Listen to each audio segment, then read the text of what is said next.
Hi everybody, welcome back. It's been a little while. I'm still pretty wrapped up in some major projects right now, but I figured I'd sneak one of these videos in, maybe a couple, just quick ones. We'll call them extras, mainly as responses to some of the feedback I've gotten. In this case, we're going to talk about here RunRift. Asked me how I created the blank document and how I got the guidelines into those positions. It's actually a really quick and simple process. I'm sure there's multiple ways to do it. This was my own, and I use it on almost every website. It varies a little bit depending on whether the site's going to be fluid or fixed or what have you. But let's get started. We're going to be using Photoshop CS5.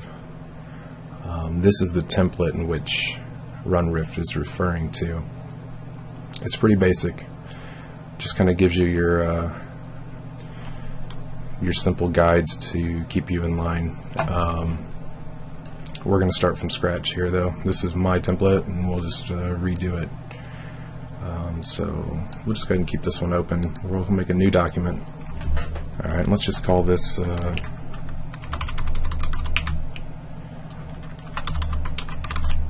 website template. Don't worry about the preset. The width, this is kind of up to you. I've been doing 1920 just so that I can make sure that I'm accounting for the largest of the, I'd say, consumer screens right now, or their resolutions anyways.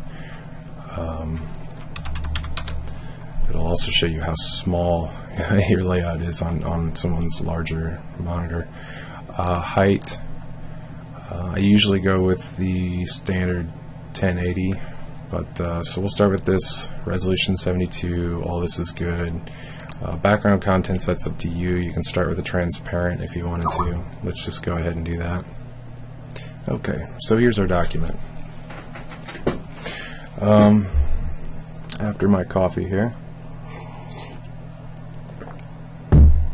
let's talk about the possibilities here.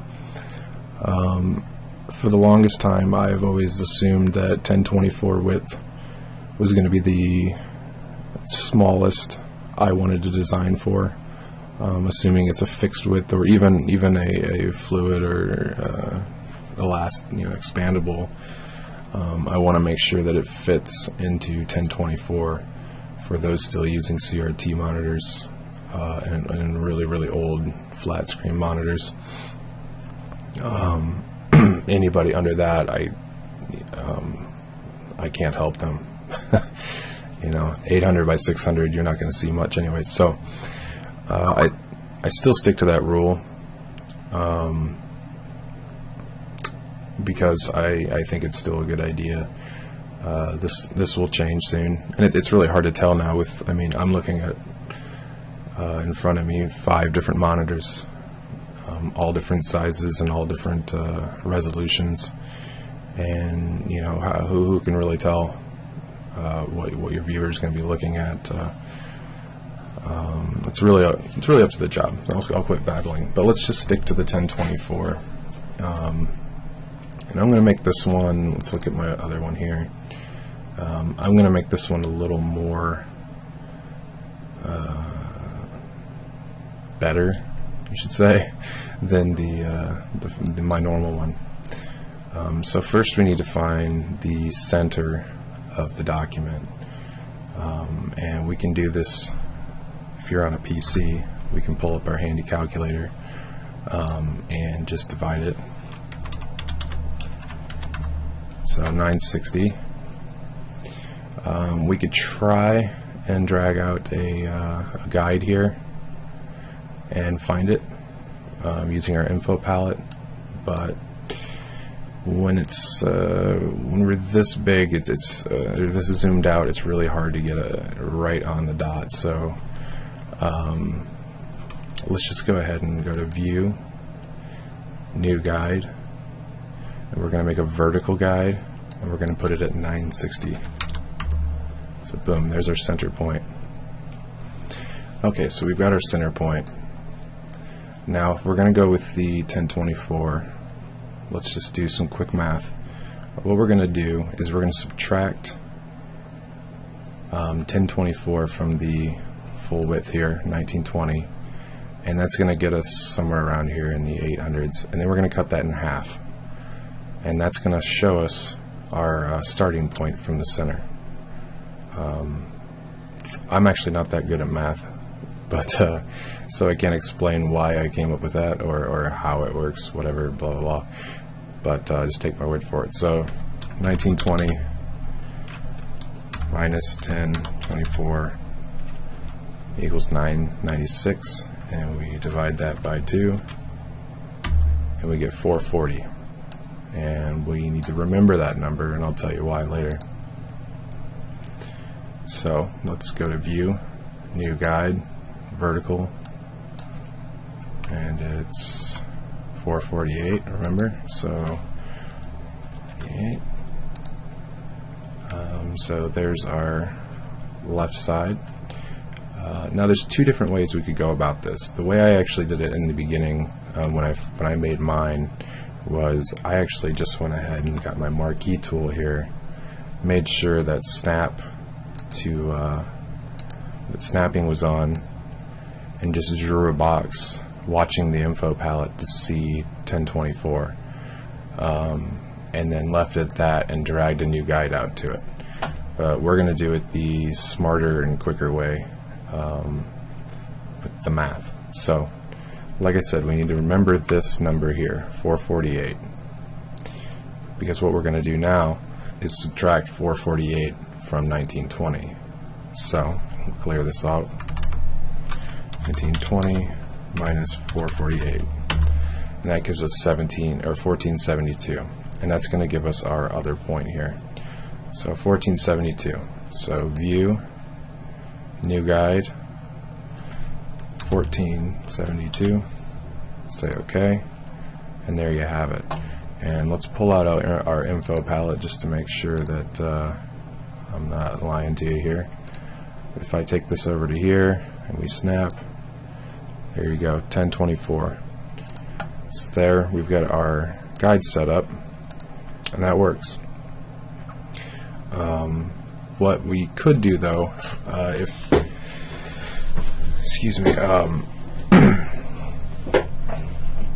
we are assuming and we're designing for a 1024 screen minimum, then we will probably need a little bit of buffer on the right and the left. We can't just make, for instance, if we were going to make a div that was 1024 across, that should still make a one of those annoying horizontal scroll bars in your web browser, because you don't actually have, even if the screen resolution is 1024, you still have things on the right and the left of the screen that are, eating away at those numbers.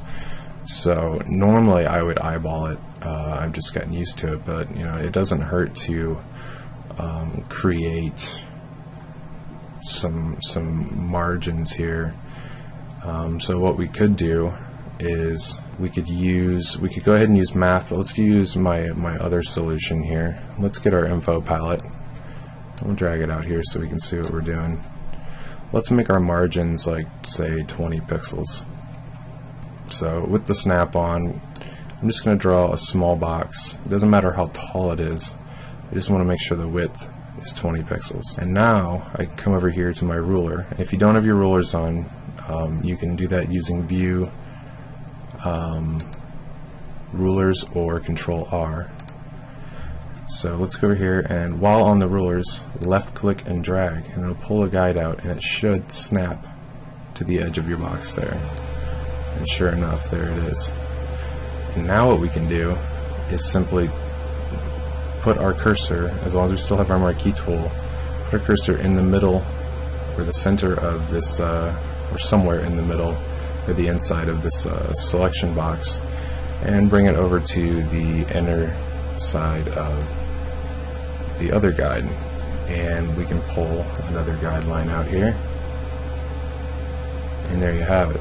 So that gives you a little idea. You can do the same thing with the top and bottom. That's a little more in depth than the one I use, but actually, you know, we could get a little more creative with this and use the guides to build the template itself, and then eliminate the guides by making kind of like a guide layer.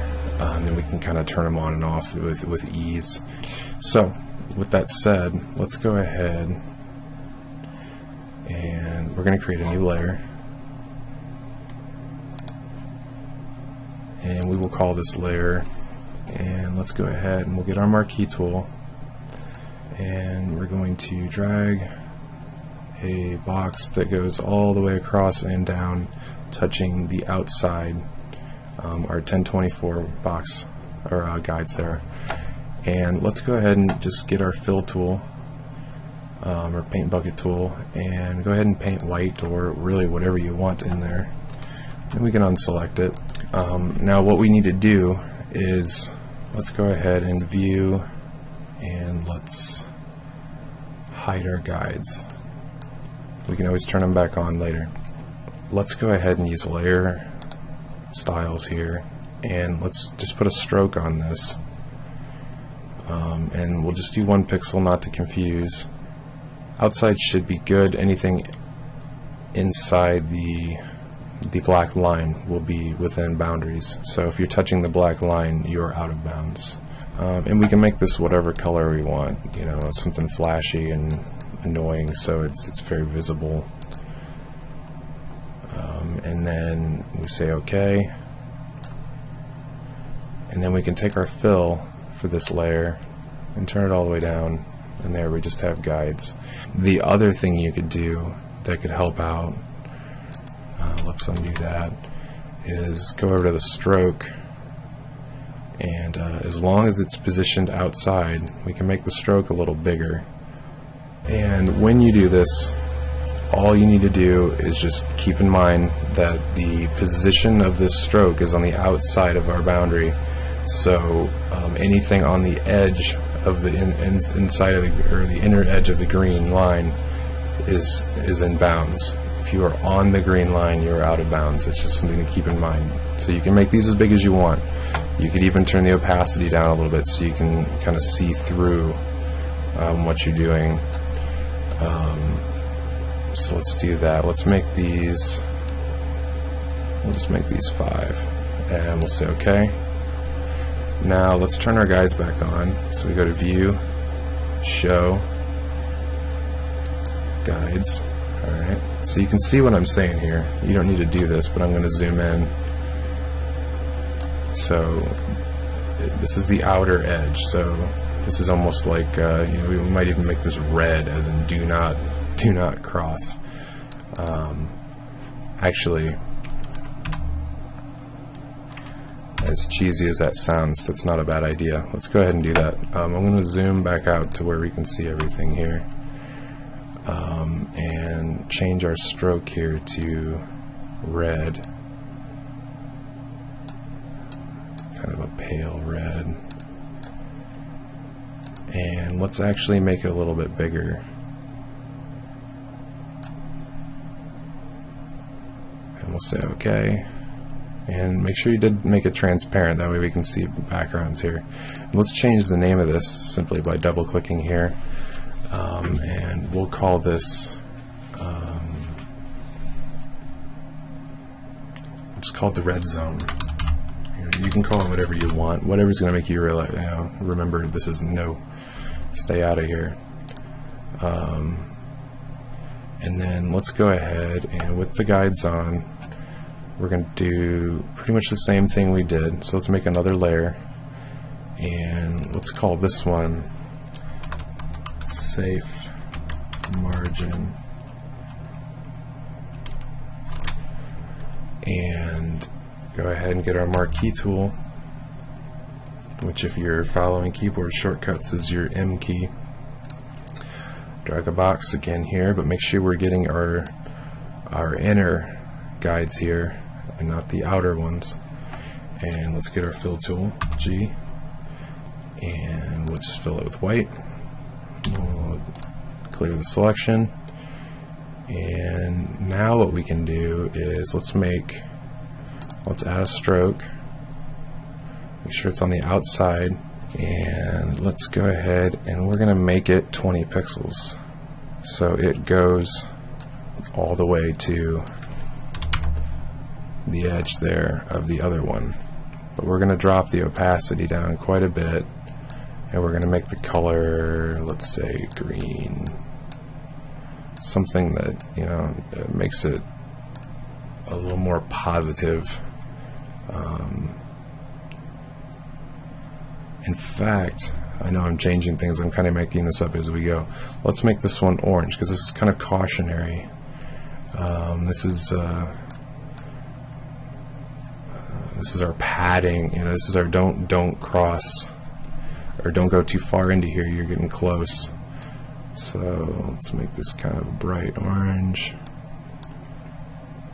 something that still contrasts with the red a little, and say OK.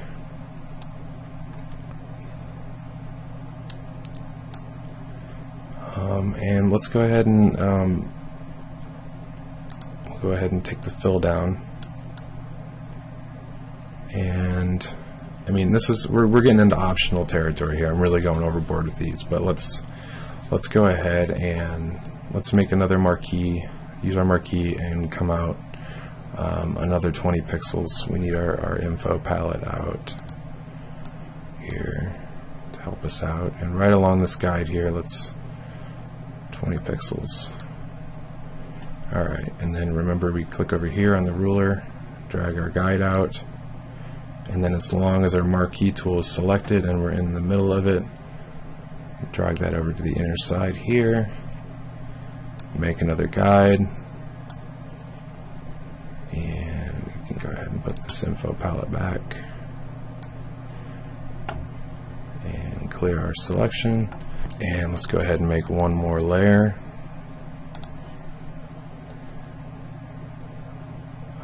And actually, let's rename this to Caution Zone. And we'll call this one Safe Zone. And maybe, let's see. Yeah, alright, so let's get our marquee tool and we'll draw a box that goes from here to here, our inners, and fill tool, G key,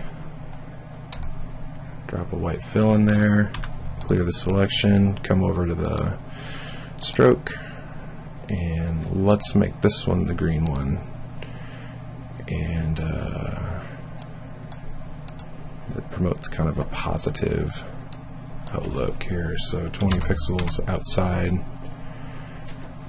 and turn the opacity down so this is safe. Alright, now one more thing I want to do, and you're noticing if we zoom in enough, you're going to see the stroke kind of coming into our document here on the top. So zoom out here. Let's do something really quick. Let's with our shift key, or control key, I'm sorry, click this one, this layer, safe zone, click the caution zone and click the red zone, and then hold down control and then the T key, and what we're actually going to do is we're going to drag these up and out of the boundaries here, and that's going to make the borders actually appear up here somewhere out of sight and out off the canvas. And in order to do this quickly, let's just hold down Alt while pulling on this anchor, and it will do both the top and the bottom. Hit enter, and there we have it. We lose our little guides there. So last thing we need to do, let's go ahead and minimize these here, and let's make a group or a folder,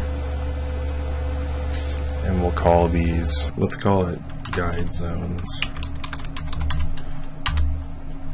and we will click and hold down Shift and click on the safe zone, drag these inside here, and minimize this here. Let's just call layer 1 background. And there you go. Alright, so we can easily turn these on and off if you want to use them or if you don't. We can also turn off our guides by unchecking guides and just see our zones here.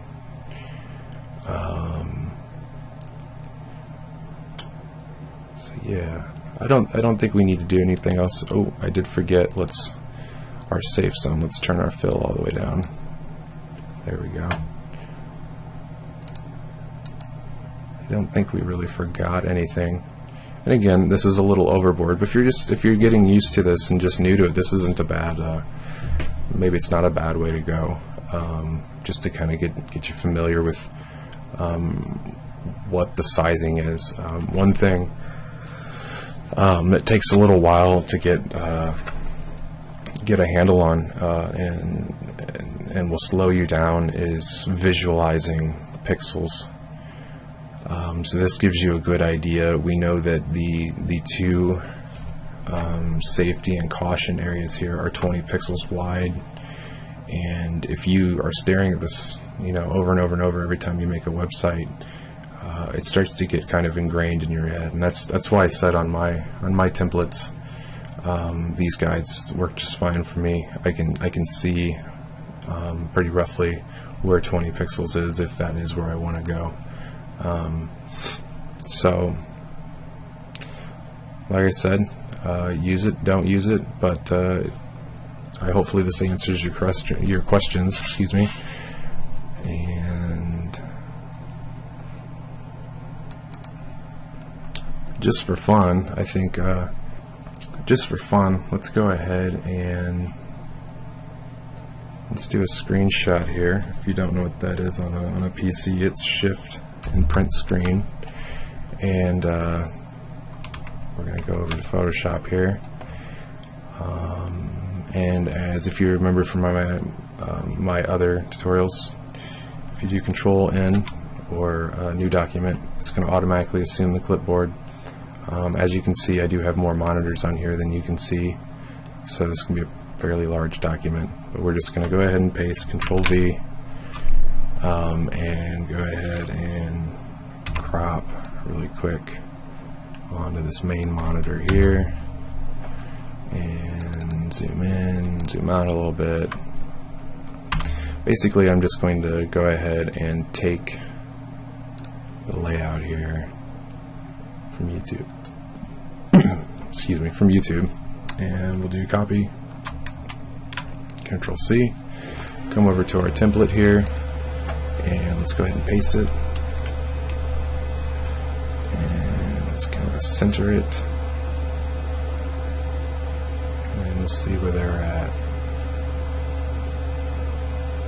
See, they're still playing it safe too, keeping a good, here it's, I didn't mean to paste that into the background. Let's make this whole thing white here really quick. So you can see they're playing it safe for those with the old monitors, and staying pretty true to my own idea of safe. So that's pretty cool too. Now I think that completes it. I haven't decided if I'm going to put this document up on the server or not. I kind of like for you guys to do it yourself on this one. It's a good tool, and it's a good way to get used, or a good way to get comfortable with some of the tools in Photoshop, which is actually going to be in my next video. And that's it. Thank you.